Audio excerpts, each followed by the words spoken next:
Social media पर India में cockroach धूम मचा रहा है। वर्चुअल वर्ल्ड में स्क्रॉल करेंगे तो आप कॉकरोच से अछूते नहीं रहेंगे। इंडियंस के वर्चुअल वर्ल्ड में कॉकरोच टॉप ट्रेंड कर रहा है। ये एक तरह का आंदोलन है व्यवस्था के खिलाफ। आंदोलन में शामिल है जेनजी यानी नई पीढ़ी। इसकी इतनी धूम है कि हफ्ते भर में ही 1 करोड़ से ज्यादा लोग इससे डायरेक्ट जुड़ गए हैं। इसे इंडिया में पहला जेनजी मूवमेंट समझा जा रहा है। इंटरनेट पर नई पीढ़ी का सबसे पहला और बड़ा आंदोलन। क्या ये आंदोलन आगे बढ़ेगा या धराशायी हो जाएगा? अब तक ऐसे आंदोलनों का क्या असर रहा, यही जानेंगे हम आज के डीप डाइव में। नमस्कार, मैं नीरज द्विवेदी और आप देख रहे हैं टीवी 27 न्यूज का स्पेशल कार्यक्रम डीप डाइव।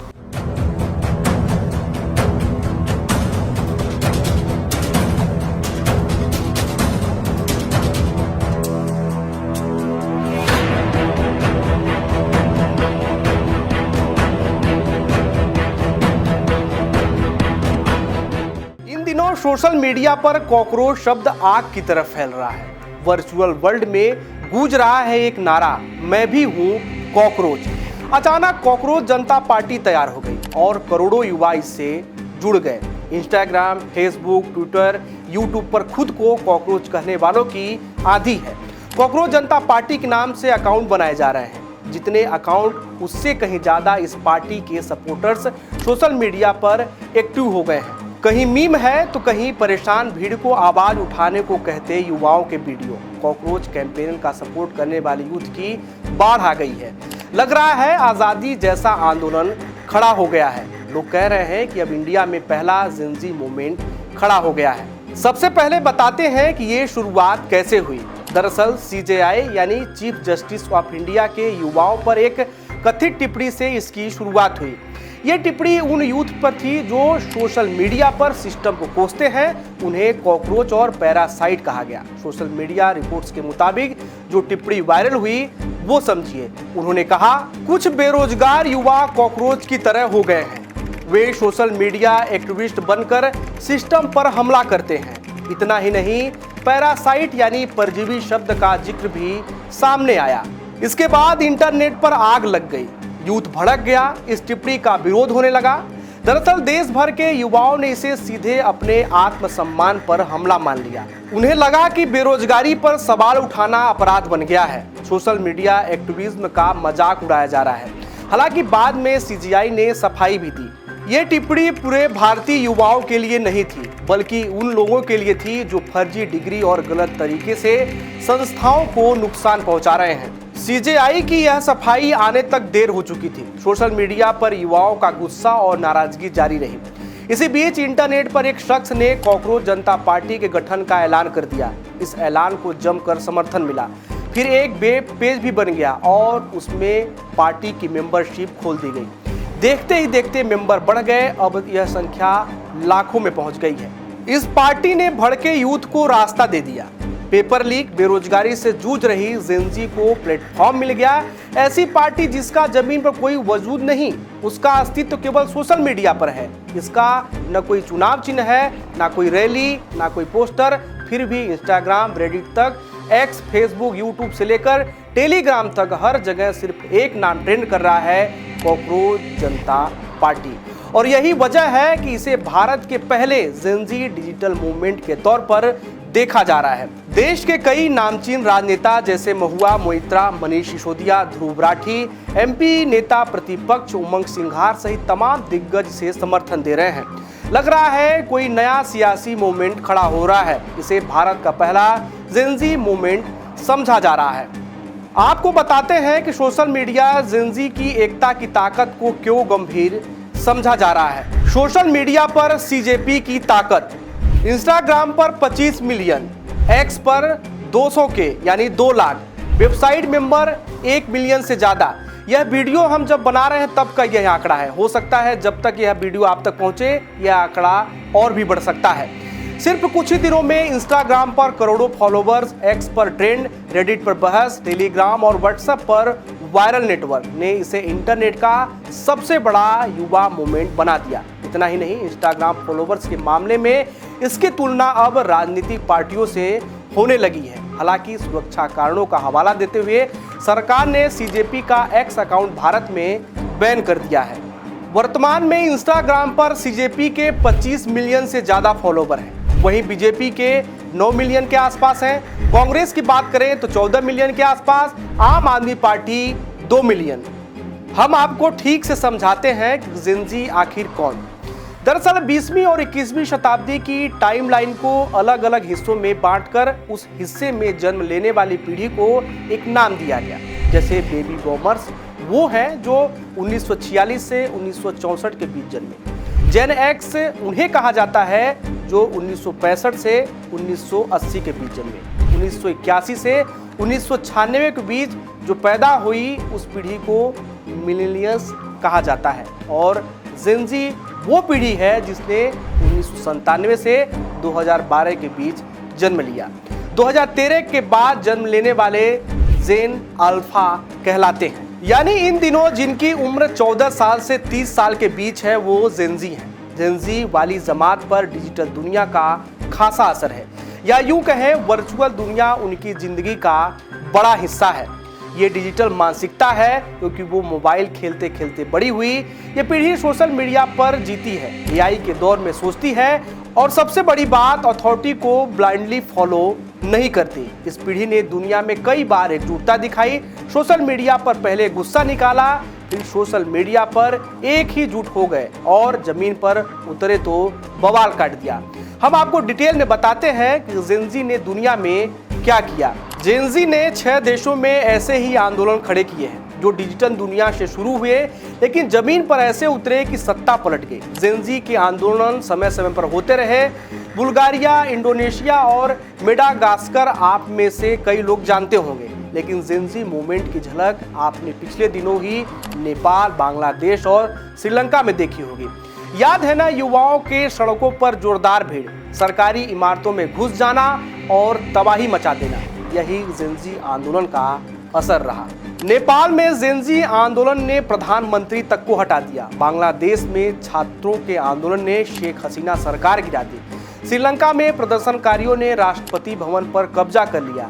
यानी दुनिया में अब सोशल मीडिया सिर्फ मनोरंजन नहीं बल्कि राजनीतिक शक्ति बन चुका है। नेपाल का जेन ज़ी आंदोलन कारण भ्रष्टाचार, परिवारवाद, बेरोजगारी, brain drain, social media ban. Nepal का जेन ज़ी आंदोलन के परिणाम: हिंसक प्रदर्शन, संसद पर हमला, पीएम इस्तीफा, नए चुनाव, बालेन शाह का उदय। नेपाल में युवा सड़कों पर उतर आए, काठमांडू जल उठा, सरकारी इमारतें जला दी गई, दर्जनों मौत हुई और आखिरकार प्रधानमंत्री केपी शर्मा ओली को इस्तीफा देना पड़ा। यहीं से उभरे युवा नेता बालेन शाह, जो पहले रैपर थे, फिर मेयर बने और बाद में प्रधानमंत्री तक पहुंच गए।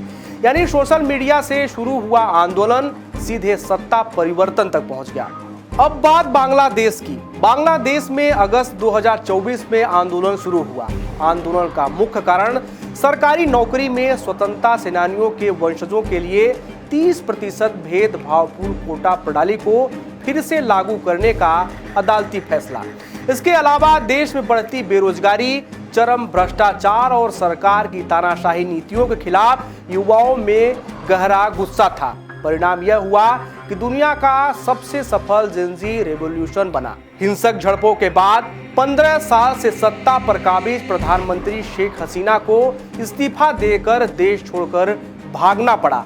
इसके बाद नोबेल पुरस्कार विजेता मोहम्मद यूनिस के नेतृत्व में एक अंतरिम सरकार का गठन हुआ। अब बात श्रीलंका की। श्रीलंका में 2022 में आंदोलन की आग धधकी। देश का आजादी के बाद का सबसे भीषण आर्थिक संकट। गलत सरकारी नीतियों के कारण विदेशी मुद्रा भंडार खत्म हो गया, जिससे ईंधन, रसोई गैस, दवाइयों और बिजली की भारी किल्लत हो गई तथा महंगाई आसमान छूने लगी। परिणाम यह हुआ कि देशव्यापी अराग लाया आंदोलन हुआ, जिसमें प्रदर्शनकारियों ने राष्ट्रपति भवन पर कब्जा कर लिया। तत्कालीन प्रधानमंत्री महिंदा राजपक्षे और राष्ट्रपति गोटबाया राजपक्षे को इस्तीफा देकर देश से भागना पड़ा और देश में नई सरकार का गठन हुआ। अब बात बुल्गारिया आंदोलन की। बुल्गारिया आंदोलन नवंबर-दिसंबर 2025 में शुरू हुआ। कारण था सरकार द्वारा लाया गया विवादास्पद 2026 का ड्राफ्ट बजट, जिसमें आम जनता पर भारी टैक्स और सोशल सिक्योरिटी योगदान बढ़ाने का प्रस्ताव था। इस कदम ने देश के शक्तिशाली ओलिगार्क और राजनेताओं के बीच चल रहे भ्रष्टाचार और संस्थागत मिलीभगत के खिलाफ जनता के गुस्से को भड़का दिया। परिणाम यह हुआ कि राजधानी सोफिया में 1 लाख से अधिक लोगों ने ऐतिहासिक प्रदर्शन किया।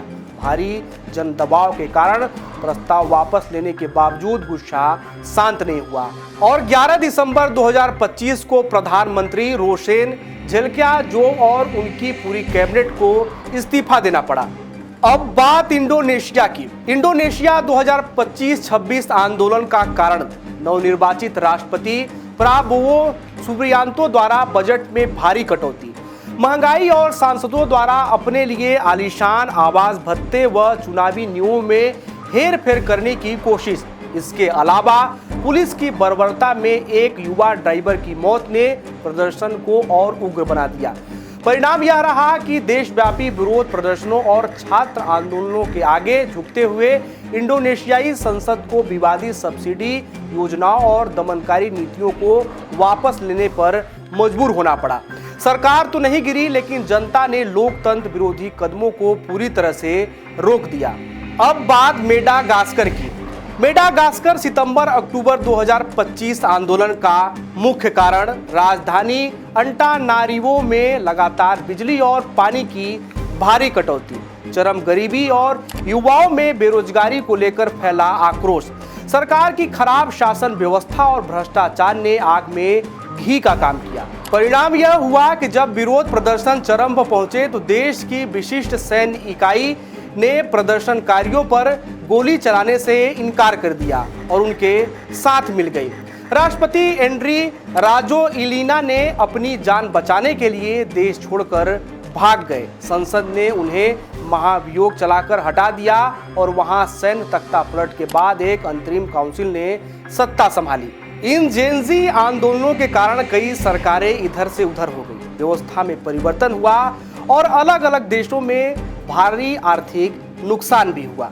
दुनिया में जेनजी आंदोलनों का असर, नेपाल सरकार गिरी, बांग्लादेश पीएम को देश छोड़ना पड़ा, श्रीलंका राष्ट्रपति भवन पर कब्जा, बुल्गारिया पीएम इस्तीफा, इंडोनेशिया सरकार झुकी, मेडागास्कर सत्ता संकट। भारत में जेनजी को जिस शब्द से चोट पहुंची उसी शब्द को उन्होंने अपना हथियार बना लिया, कॉकरोच। अब गाली नहीं बल्कि डिजिटल विरोध का प्रतीक बन गया। इंस्टाग्राम पर लाखों युवाओं ने अपनी डीपी बदली, मीम बनाए, वीडियो बनाए और देखते ही देखते कॉकरोच जनता पार्टी ट्रेंड करने लगी। और इसी डिजिटल तूफान को जन्म देने वाले का नाम है अभिजीत डिबके। कौन है अभिजीत डिबके? पुणे से पत्रकारिता की पढ़ाई, बोस्टन यूनिवर्सिटी से ग्रेजुएट, पब्लिक रिलेशन में दक्ष, डिजिटल मीडिया कैंपेन के एक्सपर्ट, कॉकरोच जनता पार्टी के संस्थापक। अभिजीत डिबके मूल रूप से पुणे के रहने वाले बताए जाते हैं। उन्होंने पत्रकारिता की पढ़ाई की, फिर अमेरिका जाकर पब्लिक रिलेशन में पोस्ट ग्रेजुएशन किया। बताया जाता है कि उन्हें social media movement, meme politics और डिजिटल कैंपेनिंग की गहरी समझ है और जैसे ही उन्होंने सोशल मीडिया पर रुख देखा, उन्हें रातों रात कॉकरोच जनता पार्टी लॉन्च कर दी। अब लौटते हैं अपने मेन टॉपिक पर। आखिर आज की जेनजी इतनी तेजी से इस आंदोलन का हिस्सा क्यों बन रही है? इसका जवाब छिपा है आज की नई पीढ़ी के सोच में। आज की जेनजी क्या सोचती है? जॉब नहीं, पैशन चाहिए, वर्क लाइफ बैलेंस जरूरी, सोशल मीडिया की नई दुनिया, अथॉरिटी को ब्लाइंडली फॉलो नहीं, मेंटल हेल्थ पर खुलकर बात, ट्रेडिशन से ज्यादा प्रैक्टिकल, फास्ट कंटेंट की आदत, पॉलिटिक्स में डिजिटल अप्रोच, आइडेंटिटी और फ्रीडम अहम, एआई जनरेशन बनती जा रही। कॉकरोच जनता पार्टी भी खुद को voice of the lazy and AMP unemployed बताती है। इसका कहना है कि बेरोजगार युवाओं को अपमानित किया जा रहा है, सिस्टम उनकी समस्याएं नहीं सुन रहा और सवाल पूछने वालों को निशाना बनाया जा रहा है। इसके मैनिफेस्टो में रखे गए मुद्दे भी इसकी झलक देते हैं। सीजीपी के 5 बड़े मुद्दे, रिटायर सीजीआई को राज्यसभा सीट नहीं, वोट डिलीट होने पर सीईसी पर कार्रवाई, महिलाओं को 50% आरक्षण, गोदी मीडिया पर कार्रवाई, दल बदल करने वाले नेताओं पर 20 साल का बैन। दिलचस्प पहलू यह भी है कि ये सारे मुद्दे इंडिया में भी विपक्षी दल किसी न किसी रूप में उठाते रहे हैं, इसलिए इस पार्टी को लेकर विवाद भी है। कुछ लोग इसे युवाओं की असली आवाज बता रहे हैं तो कुछ इसे सिर्फ इंटरनेट ट्रेंड। लेकिन इतना तो तय है कि कॉकरोच जनता पार्टी ने भारत में एक नई बहस जरूर छेड़ दी है और सोशल मीडिया पर इसकी ताकत को नकारा नहीं जा सकता। इसलिए सवाल उठ रहे हैं कि क्या यह केवल वर्चुअल दुनिया का मजाक है? क्या यह केवल CJI की टिप्पणी की प्रतिक्रिया है? क्या यह बड़ी सियासत की सोची समझी साजिश है? क्या इंडिया में जेनजी मूवमेंट की कोई सीरियस दस्तक है? कॉकरोच जनता पार्टी शायद कुछ ही दिनों बाद खत्म हो जाए या फिर भारत की नई डिजिटल राजनीति का पहला अध्याय साबित हो। लेकिन इतना तय है कि एक टिप्पणी ने करोड़ों युवाओं के भीतर छुपे गुस्से को बाहर निकाल दिया। और सवाल सिर्फ कॉकरोच का नहीं है, सवाल उस पीढ़ी का है जो कह रही है हमें मजाक मत समझो। आज के डीप डाइव में आज के लिए फिलहाल इतना ही। हाँ, जाते जाते एक अपडेट और देते हैं। कॉकरोच जनता पार्टी का मुकाबला करने के लिए सोशल मीडिया पर चुनौती मिलने लगी है। कई नए अकाउंट बन गए हैं, जैसे लाल हिट पार्टी, काली हिट पार्टी, कॉकरोच मुक्त पार्टी सहित अन्य लोगों ने कड़ी चुनौती दी है। उम्मीद है यह जानकारी आपको अच्छी लगी होगी। हम डीप डाइव के माध्यम से ऐसी ही महत्वपूर्ण जानकारी आप तक पहुंचाते रहते हैं। अगले एपिसोड में हमें किस मुद्दे पर डीप डाइव करनी चाहिए अभी कमेंट कर बताएं। आज के लिए इतना ही, इजाजत दीजिए, नमस्कार।